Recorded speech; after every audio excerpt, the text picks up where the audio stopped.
और आज हमारे साथ अध्यात्म से जुड़ी हुई नारायणी दादी सेवा संस्थान की अरुणा दीदी हैं। और हम आज अरुणा दीदी से जानेंगे कि उनकी जो ये अध्यात्म की यात्रा है वो कब शुरू हुई और जो रानी सती माता हैं उनसे उनका कब से लगाव हुआ है और आज वो किस स्थिति में हैं। मैं सबसे पहले सबको जय दादी की। मैं आज से 27 साल पहले माँ के मंदिर झुंझुनू धाम गई और जो मेरा एक सपना, एक ख्वाब, एक उम्मीद लेकर गई थी वो मेरा पूरा हुआ। और सबको मैं पहले भी बताई हूँ, अब भी बताती हूँ कि सबके मना होने पर कि बच्चा नहीं होगा, और वही उम्मीद लेकर माँ के द्वार पे गई और वो उम्मीद मेरी पूरी हुई। उसके बाद मैंने ये सोचा कि जब मेरी उम्मीद पूरी हो गई, मेरी खाली झोली भर गई, तो मैं पूरी जगह संसार में इनका प्रचार प्रसार करूं। और उसी दिन से माँ का प्रचार प्रसार में लगी हुई हूँ। और आज से 12 वर्ष पूर्व मैंने नारायणी दादी सेवा संघ, सबके संघ करके एक नाम दिया इसका। और जब से आम जनता के साथ जुड़ी, उसमें सभी लोग, जिसमें हर जाति के लोग, तो मैं ये चाहती हूँ कि अग्रवंश तो मानते ही हैं, शेखावटी के लोग मानते ही हैं, लेकिन हर जगह के लोग नहीं मानते थे। और आज दादी की कृपा ऐसी हुई और सब लोग मानते भी हैं। और चमत्कार को नमस्कार है, तो आज की दुनिया में उस चीज़ को बहुत इम्पोर्टेंस देते हैं और माँ के दरबार में गए हैं और उनकी सबकी इच्छा पूरी हुई है। तो मैं अपने आप को धन्य मानती हूँ कि लोगों को जोड़ी वहाँ तक। और हर अदर जितने भी कास्ट के लोग हैं, हर बगिया के फूल है जो मेरे जान में, मैं एक माला में पिरोई हूँ और वो माला दादी के चरणों में रखी हूँ, माता रानी के चरणों में रखी हूँ, और वो सक्सेस हुआ है। आप कहती हैं कि चार धाम की जय, माता के चार धाम की जय, पर हमारे यहाँ जो चार धाम है वो या तो शिव से या तो भगवान कृष्ण से जुड़े हैं, उसके अलावा 12 ज्योतिर्लिंग हैं। तो ये चार धाम माता के कौन से हैं?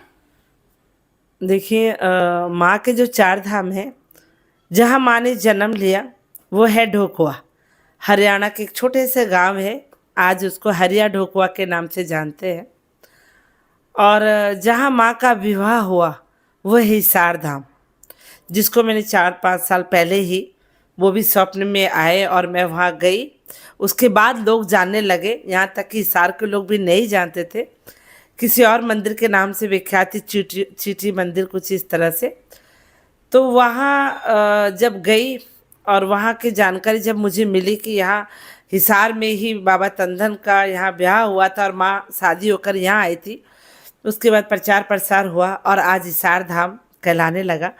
और बहुत ही सुंदर मंदिर है, मैं सबको बोलूँगी ज़रूर दर्शन करने आए।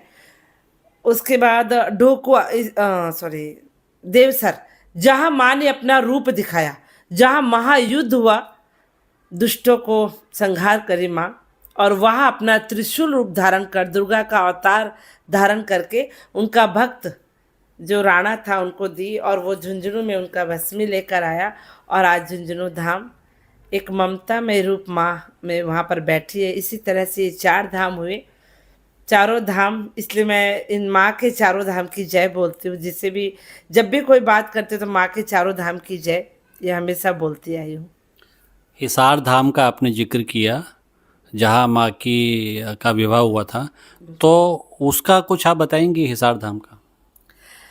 बिल्कुल। जब मैं किताब में पढ़ी, मंगल पाठ का एक पुस्तक है जो दादी माँ के बारे में लिखा हुआ है।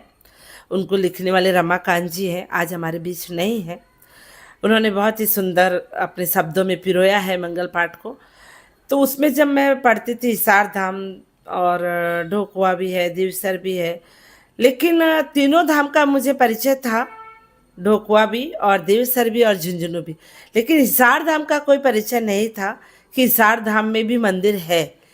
इसी तरह से काफ़ी टाइम पहले एक स्वप्न में दिखा कि मैं एक बस यात्रा में जा रही हूँ, स्वप्न में बस यात्रा में जा रही हूँ, मेरे पास थाली है, मैं कहीं से पूजा करके आई हूँ और उसमें कुछ भी नहीं है, एक रोली और चावल के अलावा। माँ को चुनड़ी, चूड़ा, नथ बहुत प्रिय है। तब मैं खाली थाली थी, तो मैं जब एक स्थान पे रुके, हम लोग बस का रुकना हुआ, और वहाँ देखी कि एकदम मोटी सेठानी बैठी हुई है, नीचे जो स्थान है वहाँ बैठी हुई है। तो मेरे हाथ में रोली चावल, तो मुझे ऐसा लगा माँ तेरी पूजा कैसे करूँ, मेरे पास तो चुंडी भी नहीं है इस थाली में। तो मैंने पूजा जैसे किया, मन अच्छा नहीं था लेकिन पूजा किया कि मेरे पास कुछ भी नहीं है। फिर मैं सब भीड़ को छोड़ करके एक बाहर पेड़ के नीचे बैठी, और मेरी चुंडी ओढ़ी हुई थी। मैं हमेशा चुंडी पहन के रखती हूँ, जब किसी मंगल पाठ में जाती हूँ, यात्रा में जाती हूँ तो चुंडी पहन के रखती हूँ।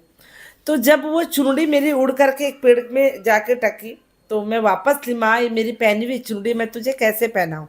फिर दोबारा ऐसा हुआ, तो फिर मैं वापस ली, माँ जब भी मैं आऊँगी आपके लिए चुंडी लेकर आऊँगी, लेकिन अभी फ़िलहाल मेरे पास चुंडी नहीं है। इस तरह मैं स्वप्न में बात कर रही हूँ। मैं अपने स्वप्न को सुबह जब बताने लगी, तो ठीक है, वो पता नहीं कौन सा मंदिर है।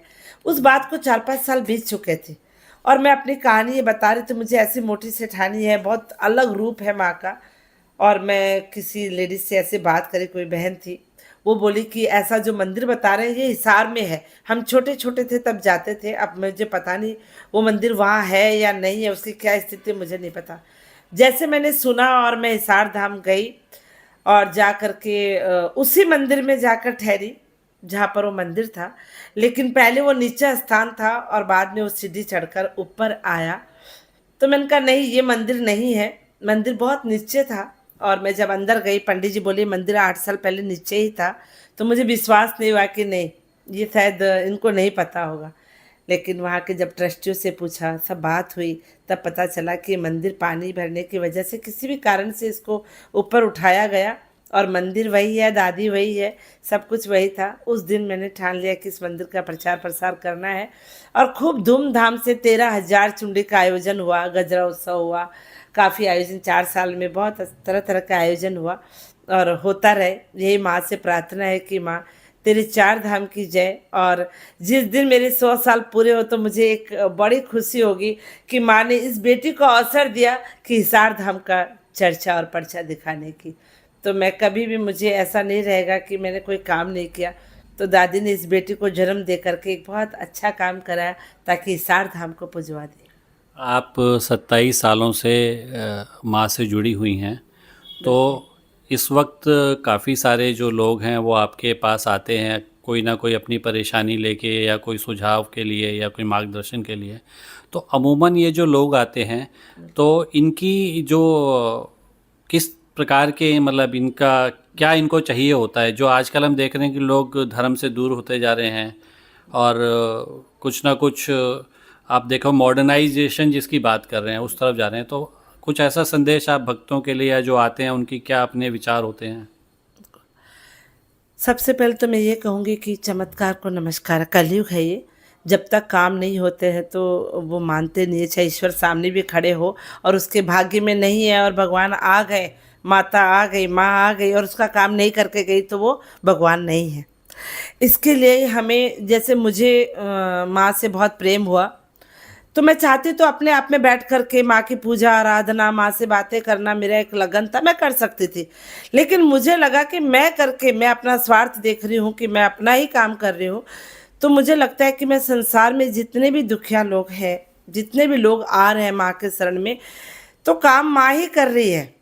लेकिन बोलते ना, स्कूल बनाने वाला कोई और होता है, लेकिन उसमें टीचर नहीं होंगे तो शिक्षक को कैसे आप ज्ञान दे सकते हो। इसी तरह से यदि हम लोग आगे नहीं बढ़ेंगे तो आप माता रानी का कैसे प्रचार कर सकते हो? कलयुग में दुर्गा का अवतार हुआ, कैसे प्रचार कर सकते हो? आजकल की नई पीढ़ी, बिल्कुल उनको बोलिए तो वो लोग आते हैं, हाथ जोड़ते, उनको कोई आस्था प्रेम से लगाव है। बहुत बच्चे ऐसा है, मैं नहीं बोलूँगी, बहुत जुड़े भी हैं लोग धर्म के प्रति, बहुत आस्था जगी है, क्योंकि मीडिया का, सोशल मीडिया का ज़माना है, तो लोग आ भी रहे हैं और काम भी हो रहा है। लेकिन मैं चाहती हूँ कि जो एक जना को पता पड़ गया, तो उसको आगे और बढ़ाना चाहिए कि झुंझुनू में मंदिर है या 4 धाम में मंदिर है। भगवान श्री कृष्ण के तो सभी जानते हैं, बचपन से यही देखते आए हैं। लेकिन जो मंदिर को किसी ने प्रचार नहीं किया, उसे प्रचार करने के लिए हमें आने वाली पीढ़ी को भी, और जो हम जानते हैं, केवल हम बोलते 56 भोग लगा लिए और उसको हम खुद ही खा लिए, तो किसने देखा? लेकिन हम जितना जनों को बांटेंगे, तब पता पड़ेगा कि उस प्रसाद की क्या महिमा है और उस प्रसाद खाने से हमें क्या मिला। तो मेरा भी मानना यही है कि मैं ये चाहूँगी कि जब तक सांसें हैं मेरी, जब तक माँ का प्रचार करूँ, और जो लोग कष्ट में है, तो मेरे को लगता है कि मेरे पास जो माँ का एक कृपा है, मैं मानती हूँ कि कोई दादी या बाबा किसी के तन में आना बहुत झूठ बात है ये, और मैं नहीं मानती हूँ कि किसी के शरीर में आ सकते हैं, क्योंकि हम एक मनुष्य जीवन में है, हम झूठ सच किसी को चींटी को भी मार देते हैं, वो पाप है। लेकिन एक भाव, प्रेम, लगन, एक चीज होती है इस तरह की, जो शायद मेरे को लगता है ईश्वर देता है, माँ देती है। वो शायद मेरे को लगता है मेरे पास छोटा सा माँ का ऐसा गिफ्ट है, अनमोल रत्न है, जिससे माँ से जब प्यार करती हूँ, जब मुझे बातें करना होता है माँ से, तो कोई भगत आता है, वो कष्ट लेकर आता है, तो मेरे को लगता है एक काम बता दो, इसका काम हो जाएगा, माँ इसका काम कर देना, वो एप्लीकेशन लिख करके देना होता है। और शायद मेरी जीभा पे उस समय लगता है कि माँ बैठी है और मैंने बोल दिया और इसका काम 100% होना है। ये पॉजिटिव मेरे अंदर रहता है, और शायद वो पॉजिटिव उसको काम आ जाता है और वो कामयाब हो जाता है। इसीलिए लोग मुझे इतना प्यार करते हैं, और मैं चाहती हूँ कि उनका प्यार मुझे मिलता रहे और मैं इस काम में लगी रहूँ। आपने जैसा कहा कलयुग चल रहा है, और देखिए कलयुग में हमें इस तरीके के कुकर्म भी लोग आजकल कर रहे हैं। अभी आपने सुना होगा, काफ़ी खबरें आ रही तिरुपति मंदिर में जो प्रसाद का लड्डू बंटता था उसमें मिलावटी घी और जिसके अंदर एनिमल फैट्स थे। तो ऐसे जो कुकर्म करने वाले या कुकृत्य करने वाले लोग हैं, उनके लिए आपका क्या कहना है? देखिए, यदि हम धर्म से जुड़े हैं, कलयुग है, मैं मानती हूँ कलयुग है, इसमें पाप, हर पाप, एक बार धर्म करते हैं तो तुरंत पाप हो जाता है। लेकिन जो धर्म कर रहे हैं, और जो मेन है, जो लड्डू आप बताएं कि ऐसा हो रहा है, गोविंद देव जी में जो हमारे जयपुर के आराध्य मंदिर है, उसमें लड्डू एक फेमस हुआ करता था कि हम जाएंगे और लड्डू लेके, आज बंद कर दिए लड्डू को। उसके बारे में भी सुनते हैं कि लोग बहुत कम कीमत की लड्डू होती थी और हम उसको परात भर के ले आते और उसका जिमन कर लेते कि सस्ता पड़ रहा है। ये बोल के यदि हम कर रहे हैं तो बहुत गलत कर रहे हैं, बहुत क्या बोलूँ मैं, इसके धर्म के लिए ऐसा करने लगे तो आज जैसे बदनाम हो रहे हैं, इस तरह से हम करेंगे तो हमारा हिंदुत्व क्या जगेगा और हमारी आत्मा क्या जगेगी, हम बच्चों को क्या सिखाएंगे। यदि आपके कमी है किसी चीज़ की तो आप बैठ जाइए, किसी को बता करके, किसी और काम करके, बहुत सारे मंदिर के बाहर भी आप बैठ के काम करोगे तो अपना रोजगार कर लोगे, अपना पेट का पालन कर। लेकिन वास्तविकता में इस तरह करके आप भोग लगाकर और लोगों को बेवकूफ़ बना करके कर रहे हैं, तो इसको बंद करा जाए। बहुत बहुत धन्यवाद अरुणा दीदी जी, आपने अपना समय दिया।